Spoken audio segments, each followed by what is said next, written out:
farmers, welcome back to my channel, Thessalonica's Farm.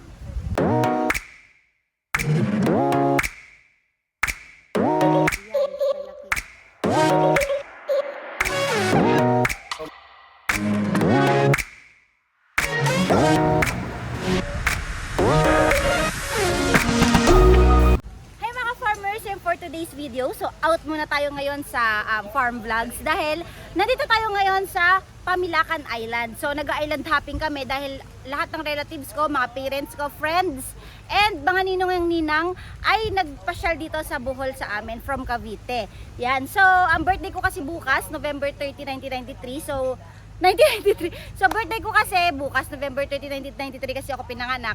So 29 ngayon, kahapon sila dumating, then nag-isip ako na mag-island hopping kami at ipasyal ko sila sa Bohol.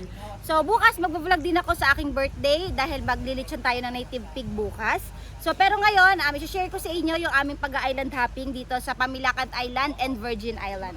So ipapakita ko sa inyo yung mga pwede nating makita dito at mga ginagawa nating mga activities dahil para pag nagpasyal kayo dito sa Bohol, meron din kayong konting idea kung ano ang mga pwede ninyong gawin dito. So halika kayo mga farmers, samahan nyo ako.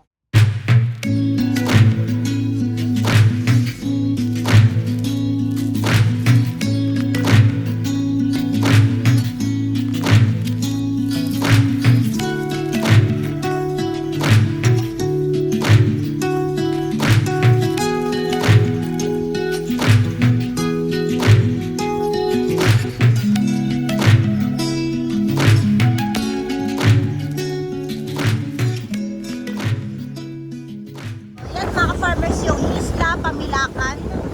Ayan. So, dyan tayo una mag-island hopping.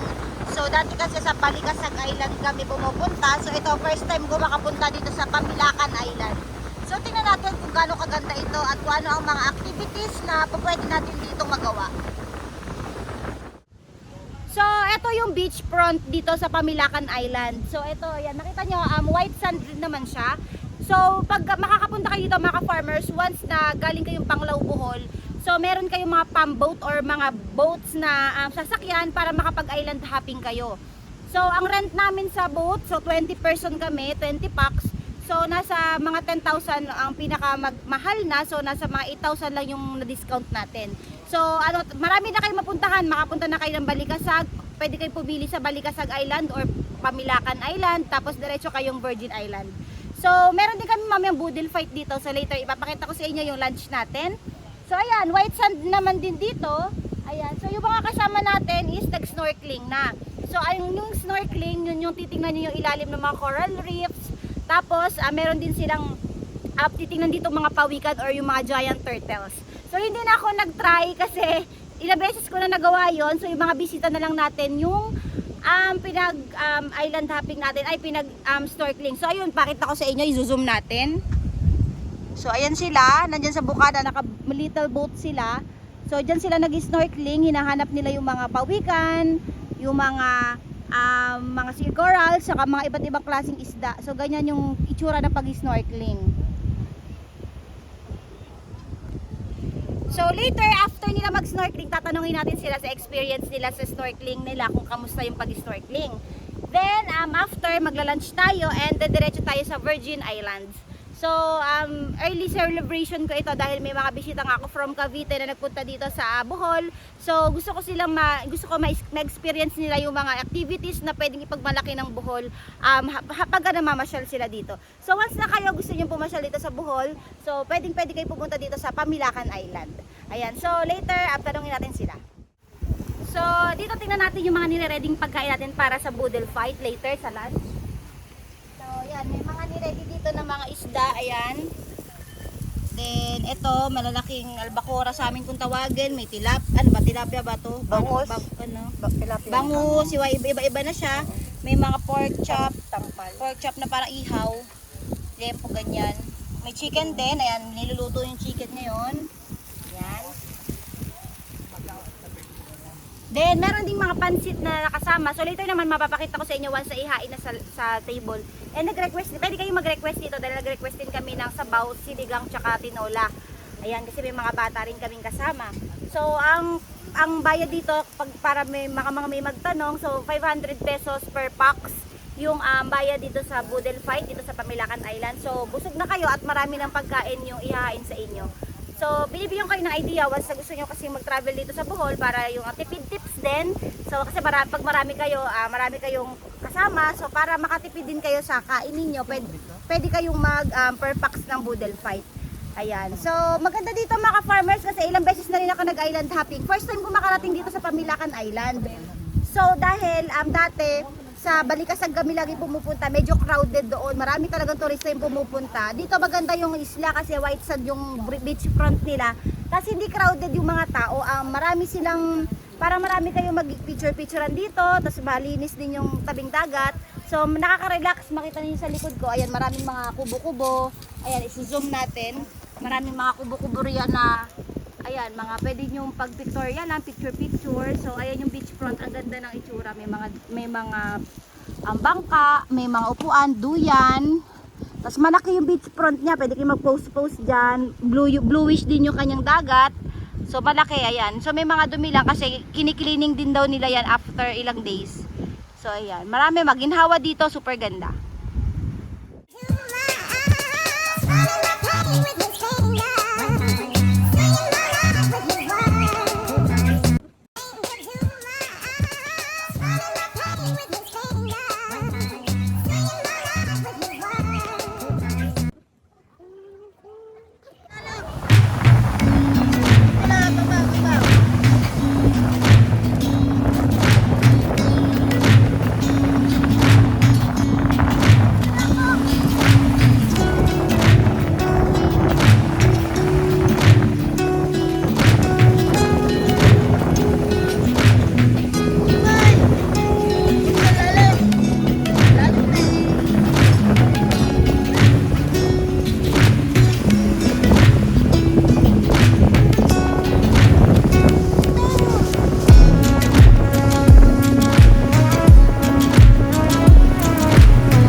farmers, ready na yung lunch natin at naihanda na ng aming pinag-rent dito or pinagkuha na ng aming lunch package.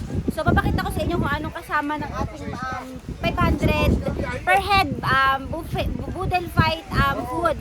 So ito yung mga pagkain ng mga 500 per head na tao. So ilan kami dito? 16 tao kami. So 4 yung bata, then 13 kaming adults. So ito yung mga pagkain na kasama sa ating package. So pakita ko sa inyo. So ayan mga farmers. So ito ang aming table. Kung mapansin niyo, sobrang daming pagkain at may pangalan din siya. So ayan. Pamilakan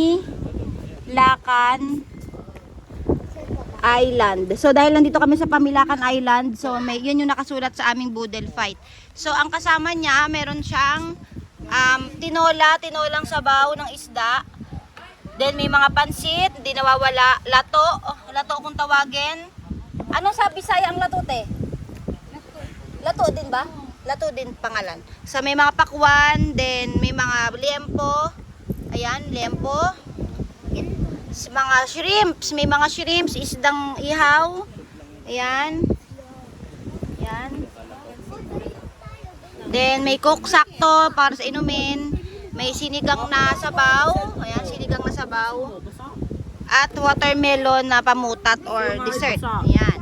So, sa 500, so to, kasya na sa amin to, 16 tao kami, may mga bata. So, napakadami na niyan. At napakasarap na nito pag nagsalo-salo tayo. So, yan, nag-start na kami kumain. Yan. Oh, hindi mauubos yan, madami yan. May lato. Masarap yung lato, no pa? Ay, ano masabi mo sa lato? Super sarap po, tingnan mo. Fresh sila, no? Tikma din. Fresh sila, no? Tapos sasaw mo yan. Oh. Wow! Hindi ba guys sa tibag yung lato? Bago kuha yan. Hindi lato, lanta. Lanta! So yan, sarap po. Kain kami.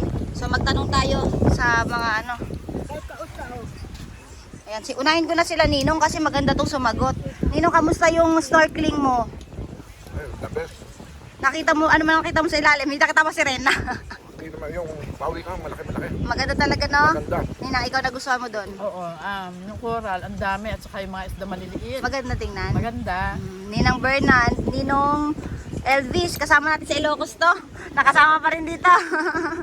Ayan. Ikaw, B-boy, ano nakita mo? Ano nakita mo doon sa ilalim? Turtle? Sipon mo na ito. Malaki. Malaking turtle. Anong kulay?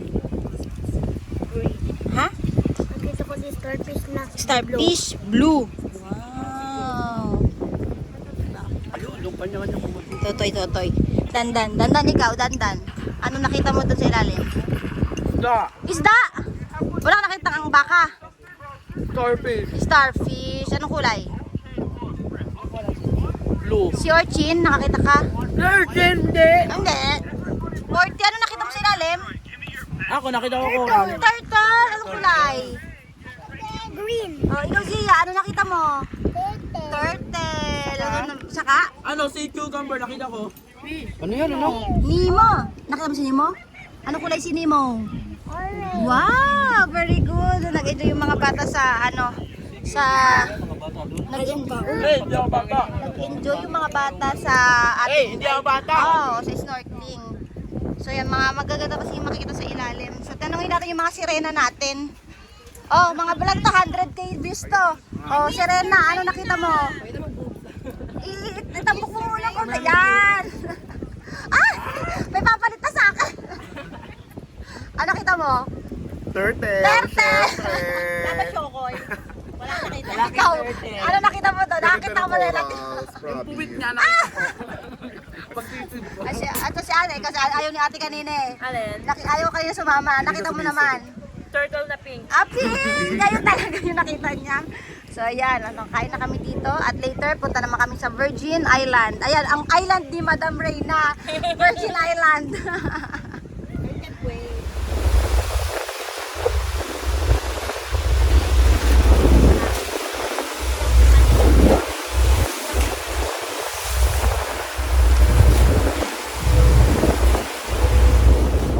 Welcome to Virgin Island.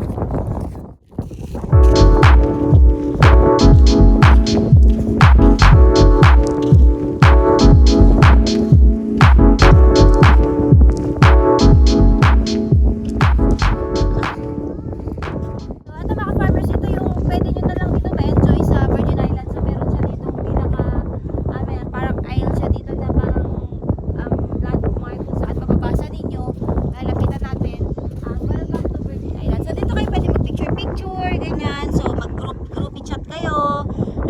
Groupie pictures. Kapag gusto nyo, solo-solo, pang-profile pictures. So, yun lang yung pwede nyo makita dito. Pero, maganda dito once na medyo pahapon na. Pwede kayo dito kaya medyo swimming, mag-relax-relax. So, pag gusto nyo na medyo tahimik, tsaka parang stress reliever nyo, so dito maganda din mag-stay. So, may bangka naman dyan, ayun yung mga bangka natin naka-abang. So, pag napagod kayo, ayaw nyo na mag-swimming, so pwede naman kayo maghintay dyan.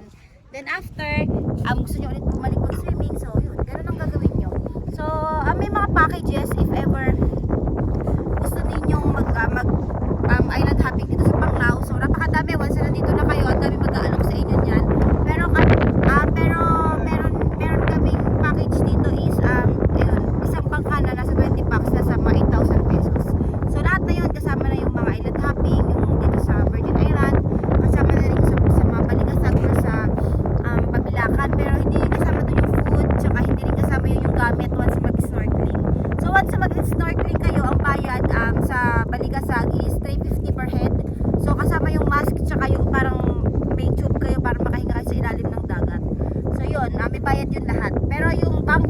Tapos yung pagbiyahe nyo from Panglao to Balikasag or Pamilakan dito sa